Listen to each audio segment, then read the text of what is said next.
Before the world learned the meaning of rest, the sun was already awake. Each dawn, before birds dared to sing and frost still gripped the fields, Saule rose from the eastern edge of the sky, not as a distant star, but as a living force, golden, relentless, and burning with purpose. She climbed into her radiant chariot, its wheels forged of fire, its horses breathing light, and she began her endless journey. Across the heavens she drove, day after day, never stopping. Below her, forests warmed and rivers thawed. Crops lifted their heads, children laughed. But few ever wondered what it cost her to keep the world alive. Because Saule never rests. As the hours passed, her chariot scorched the sky's blue into white-hot brilliance.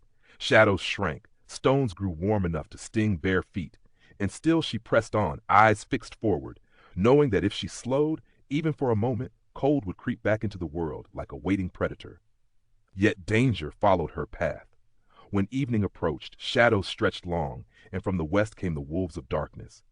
Ancient beings who hated the sun, who chased her flaming wheels with snapping jaws, hungry to drag her down and plunge the world into endless night. The sky burned red as they closed in. Saule's horses faltered, their manes dimmed. The world below held its breath. Farmers paused mid-step, birds fell silent, even the wind seemed afraid.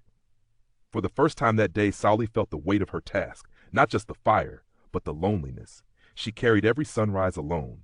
No throne, no sleep, no end. And yet, she did not stop.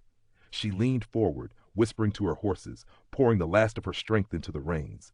The chariot surged. Light tore through the dusk. The wolves howled as the sun slipped just beyond their reach, sinking at last beneath the horizon. Night fell, but Saule did not sleep. Beneath the earth, through hidden paths of myth and fire, she traveled onward, quietly, patiently, preparing to rise again. Because the world still needed warmth, still needed light, still needed hope. And so before the next dawn, while darkness believed it had won, Saule returned to the eastern sky. Her chariot flared. The frost retreated. Life exhaled. The sun rose again, not because it was easy, but because someone chose to carry the burden.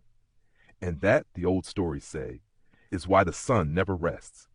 If this story warms something inside you, please like, share, and subscribe, and leave a comment below. Your support helps keep these stories alive and the light moving forward.